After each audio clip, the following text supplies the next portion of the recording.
O cliente, ele tem sempre razão? Eu já venho preparando esse vídeo, o terreno para esse vídeo, já tem uma semana mais ou menos no meu Instagram, então vocês vão saber que, já devem saber, aliás, que eu vou dizer aqui que não, que ele não tem sempre razão, né? Mas eu preciso explicar para vocês um pouco a origem dessa ideia quase que absoluta do povo de que o cliente, é uma certeza quase absoluta que o povo tem de que o cliente tem sempre razão.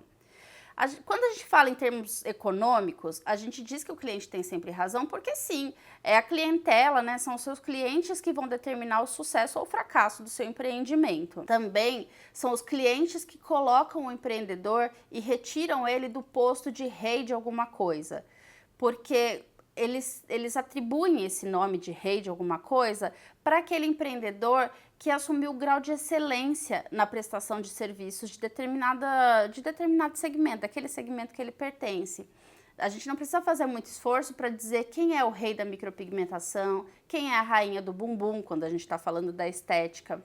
Só que tem um economista muito famoso que costumava dizer que atribuir posto de reis e rainhas para esses empreendedores de sucesso é uma atribuição absolutamente equivocada, porque o rei, rainha, empreendedor, ele não rege como os reis e rainhas naturalmente fazem, mas sim servem. Eles servem não apenas a sua indústria, a sua empresa, o seu comércio, a sua clínica estética, mas eles servem também os consumidores que ela frequentam, que desses serviços usufruem. Esse economista famoso também costumava dizer que essas pessoas perderão esse cargo, perderão esse status tão logo um outro empreendedor apresente para o mercado um serviço tão bom ou até melhor por um custo muito menor.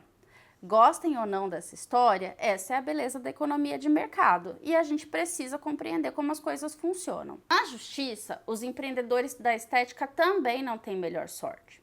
Aqui eu vou dizer basicamente três razões, ou três linhas de raciocínio da justiça que são sempre muito ruins para vocês. A primeira delas é de que o empreendedor, e aí o empreendedor em geral, não é só o empreendedor do ramo da estética, mas para a justiça o empreendedor assume o risco da sua atividade.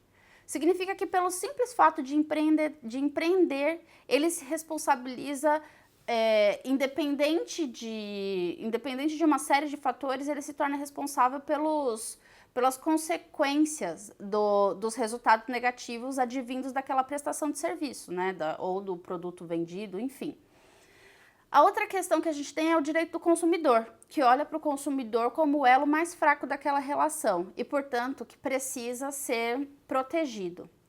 E, por fim, a gente tem também as decisões judiciais, que no mais das vezes falam que os procedimentos estéticos, e aí eu vou falar basicamente do ramo da estética, que os procedimentos estéticos são obrigações de resultado, ou seja, significa que você é obrigado sim a entregar o produto final almejado, né?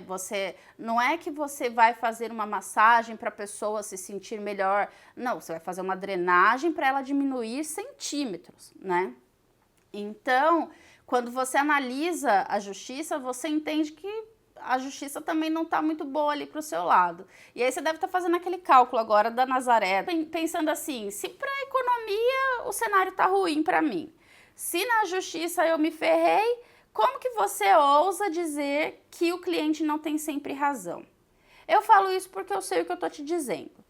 Primeiro, porque se você assumir para si essa verdade como uma verdade absoluta e de que o cliente tem sempre razão e por causa disso permitir que ele te trate e haja da maneira como ele bem entender, isso mais cedo ou mais tarde vai dar ruim para você. Outro dia desses eu estava lendo, e aí já pensando no que eu ia fazer mesmo para esse conteúdo do Dia do Consumidor para vocês, eu estava lendo que uma grande empreendedora do mundo digital disse, e achei super interessante trazer isso para esse nosso contexto, que ela dizia o seguinte, e aí eu vou ler para não correr o risco de fazer uma citação equivocada. Peraí. Essa pessoa que eu vou citar é a Priscila Asilo, e ela fez uma postagem esses dias dizendo: seja bom sempre, mas não tão compreensivo ao ponto de ignorar o fato de que você pode estar sendo desrespeitado. Trazendo isso pro mundo de empreender na estética, eu quero dizer para vocês que vocês devem pensar da seguinte forma, tá? E eu vou orientar o pensamento de vocês, porque o pensamento de vocês é o que vai determinar as ações de vocês. Então, se vocês começarem a pensar, o cliente tem sempre razão, o cliente pode fazer o que ele quiser aqui na minha clínica, eu vou deixar o cliente falar e fazer o que ele bem quiser e bem entender, porque assim eu não vou ter problema com ele. Aí você vai adotando aquela postura de caramujo, cada vez mais enfraquecido, e vai ter uma postura sempre muito fraca diante do seu cliente. E não é assim que tem que ser. Você vai pensar que o seu cliente é uma pessoa, sim, cheia de direitos. Assim como você, empreendedor, é uma pessoa cheia de obrigações. E que no meio dessa história toda, você está procurando ali o equilíbrio, mas que há meios que devem ser adotados, há posturas que devem ser adotadas para que você não se torne refém nessa relação. E por que eu te digo isso? Eu te digo isso porque ao longo da sua trajetória, você vai poder observar, e eu espero que você consiga observar com o olhar de fora e não porque você sofreu as consequências disso, que o cliente nem sempre é bonzinho, que o cliente nem sempre é coitadinho, que o cliente nem sempre é a pobre vítima das circunstâncias. Vai ter gente que vai procurar o seu espaço com problemas psiquiátricos, pessoas que têm uma visão absolutamente distorcida do próprio corpo, que não entendem, olham no espelho e se acham gordo demais, se acham magro demais, não conseguem perceber a evolução porque já vem do processo muito sofrido. Vai ter gente que vai procurar o seu espaço para curar dores emocionais. O casamento tá ruim, o trabalho tá uma porcaria, acabou de ter filho, os hormônios estão absolutamente alterados, enfim. A pessoa vai procurar você com a finalidade de curar dores emocionais, sejam elas quais forem. Você vai se deparar simplesmente com gente muito canalha e mal intencionada. E você vai se deparar também com aquele cliente ultra gente boa, mas tão gente boa, que vai ignorar o fato de que você vai dizer para ele, olha, eu tô aqui causando um processo inflamatório, o meu objetivo é que o seu corpo tente combater esse processo inflamatório para que a gente alcance o resultado esperado no procedimento. Ou então, olha, não pode beber esse fim de semana, muito menos se expor ao sol. E esse cara ignorou todas essas suas sugestões e ele vai pensar assim, não vai ser o meu procedimento que não vai dar resultado porque eu tomei um anti-inflamatóriozinho. Ou pior, ele vai pensar assim, 2 horinhas de sol e 5 cervejinhas não vão fazer diferença, não vão me trazer um resultado negativo. Gente, seja porque as pessoas não possuem rótulos, seja porque os pensamentos não vêm com legendas, vocês precisam entender que vocês precisam ter muita cautela e precisam ter processos internos muito bem definidos para tratar com todos os tipos de clientes. É isso que eu queria dizer. Era isso. No final das contas, quando o problema surgir, vocês precisam conseguir demonstrar que vocês agiram com toda a cautela necessária, que vocês adotaram as melhores práticas, que vocês sim se debruçaram, estudaram a área de vocês e entendem o que fizeram naquela pessoa. Vocês também, quando a gente está falando de direito do consumidor, precisam conseguir comprovar que prestaram informações claras, objetivas, sobre tudo que envolve aquele procedimento, seja sobre os resultados possíveis, seja sobre as reações adversas, enfim, vocês precisam conseguir comprovar que a comunicação com o cliente de vocês foi uma comunicação clara, acessível e transparente. É também importante que vocês consigam comprovar que realizaram um alinhamento de expectativas, que o seu cliente chegou lá dizendo para você que queria ter o bumbum da Sabrina Sato, mas que vocês disseram para ele que o bumbum da Sabrina Sato é uma coisa que é só dela lá, gente. A gente tem aqui um assistente de produção. Peraí. Vocês precisam deixar claro que o bumbum da Sabrina Sato é só da Sabrina Sato, gente. Ninguém sabe como aquela mulher consegue ter uma bunda daquelas. Mas que vocês falaram para ela, pro cliente de vocês, qual que seria o melhor resultado possível diante do corpo dele, diante do tipo de pele.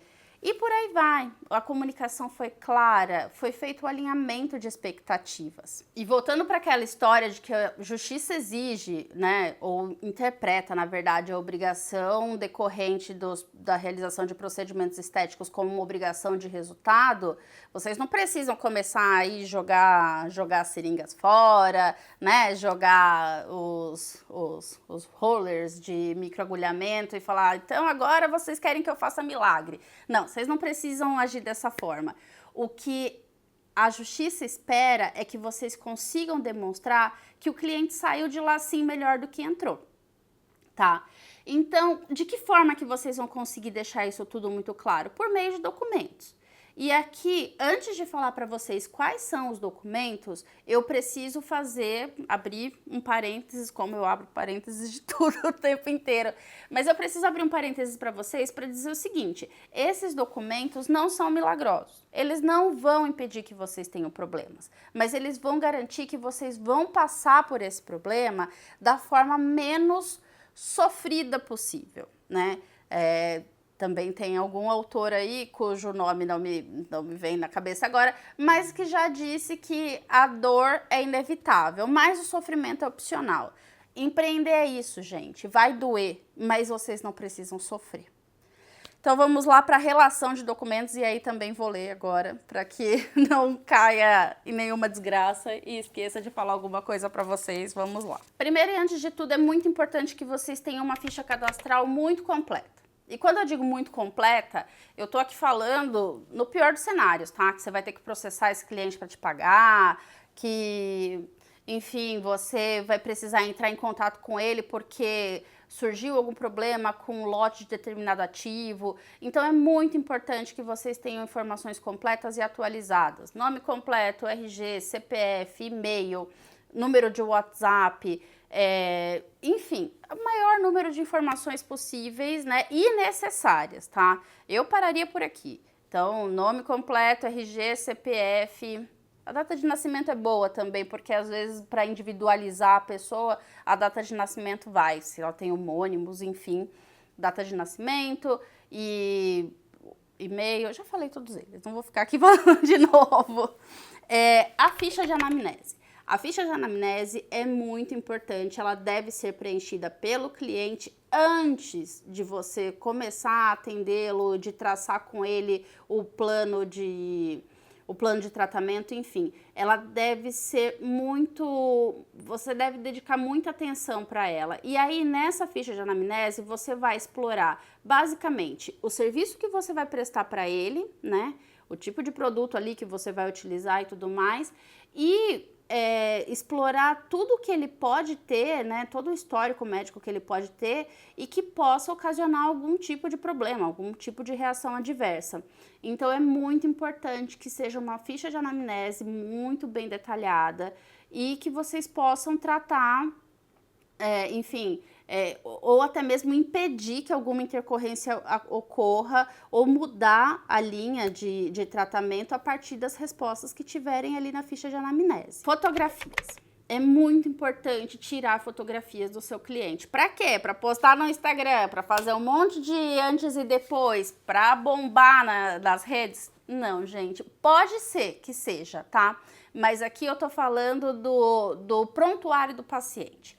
Essas fotografias do prontuário do paciente são de extrema importância para você registrar como ele estava antes do procedimento, como ele ficou depois, como ele estava 5 dias depois, como ele estava 15 dias, enfim, a data esperada, na data esperada para que o resultado, enfim, aparecesse, tá? As fotos são muito importantes em diversos aspectos, tá? Mas o principal é esse. Primeiro, na hipótese da pessoa virar e falar assim, só pegou o meu dinheiro, me encheu de produto, eu não faço ideia do que fez comigo e, além de tudo, ainda não vi resultado algum. Você tendo as fotos ali, você vai conseguir mostrar para ela, olha, você estava assim quando você entrou, você saiu assim, depois de 15 dias seu corpo ficou desse jeito, enfim. Essas fotos vão te ajudar justamente para aquela história que eu disse, que a atividade estética é uma obrigação de resultado, você vai conseguir demonstrar que ela saiu sim diferente da forma que entrou, saiu até melhor, né? Mas por questões, enfim, ou por algum distúrbio de visualização, ou porque ela está no mau período, ela não conseguiu identificar. Mas às vezes ali a demonstração das fotos já consegue barrar que o problema tenha um desdobramento maior, né? Exames. Grande parte dos profissionais da estética hoje em dia tem a autorização, a capacidade de solicitar exames. E isso é muito importante para vocês, especialmente quem trabalha com harmonização, com preenchimentos, enfim, com todas essas questões. Que a pessoa chega ali na sua sala toda esticada, toda maravilhosa, um maxilar completamente quadrado, fala para você, nunca fiz nada, nasci assim. E aí? Você vai colocar um outro produto que pode ser incompatível com o que ela já tem? Porque se ela nem assume o que tem ali, que tem alguma coisa ali, quem dirá saber que tipo de produto que foi enfiado ali? Então, gente, é muito importante que vocês possam pedir ultrassons para saber como que está a situação, enfim, para que a prestação de serviço se desenvolva de uma forma mais tranquila. Por fim, com a análise de todos esses documentos, você vai conseguir ali traçar um diagnóstico e um plano de tratamento, né, para discutir e apresentar para o seu cliente. E aí ele vai avaliar se vai conseguir fazer, se não vai conseguir fazer, se vai querer fazer tudo, se vai querer fazer uma parte. E aí, enfim, você vai seguir. Seguindo em frente, o que você vai fazer agora? Um contrato de prestação de serviços. E pelo amor de Deus, pede para um advogado fazer esse contrato de prestação de serviços. Não é o padeiro que vai fazer, não tem que ser a sua secretária que vai ficar passando o dia procurando no Google. É melhor que seja um advogado. Por quê? Porque ele vai levar ali várias circunstâncias que podem trazer problema. E se o cliente desistiu? E se o cliente sentiu dor? Como que vai ser esse... Eu vou devolver? Vai devolver quanto? Né? Ah, mas ocupou minha agenda, o custo da minha hora é alto. Tudo isso precisa ser avaliado e precisa ser colocado no contrato. Precisa ser discutido com o seu cliente. Assinou o contrato? Vai fazer o tratamento é um tratamento contínuo. E se a pessoa falta? Como que vai fazer? Vai perder a oportunidade de seguir com aquele tratamento? Enfim, todos esses problemas precisam estar discutidos, precisam estar mencionados, precisam ter sido tratados exaustivamente nesse contrato. Feito o contrato, feita a prestação de serviços, você precisa entregar para o cliente um guia de cuidados pós-procedimentos. Ele precisa saber que ele não está largado quando ele saiu dali. Ai, enfiei botox. Esses dias eu coloquei botox na testa, na hora que ele começou a fazer efeito, eu esqueci que eu tinha colocado botox, começou a paralisar, eu sou uma pessoa muito expressiva, tava querendo dar risada, o negócio não mexia aqui, eu achei que tava tendo um AVC. Então, você imagina, o cliente precisa saber o que vai acontecer, né? Ele precisa saber quais são os cuidados, ele precisa saber que não pode tomar sol, que não pode beber, que não pode praticar exercício. Tudo isso precisa estar explicado, ele precisa sair da sua clínica sabendo que ele, inclusive, tem um número para ligar se ele começar a se sentir mal, se começar a ter algum efeito ali indesejado, né? E... além de tudo, também é muito importante, agora eu vou voltar para a história da foto, que se você pretende usar essa foto nas suas redes sociais, para fins de marketing, você precisa ter um termo apartado, específico e esclarecido, tá? Tem as questões relacionadas não apenas ao direito do consumidor, mas também a LGPD e, por fim, você pode ter problema com o seu conselho de classe, porque... pasmem, hoje em dia ainda há uma série de conselhos de classe que não querem, não permitem essa história de publicar fotos de antes e depois nas redes sociais. É isso, gente. Se você gostou desse vídeo, curte, se inscreve no canal, ativa o sininho para não perder mais nada. Tchau, tchau.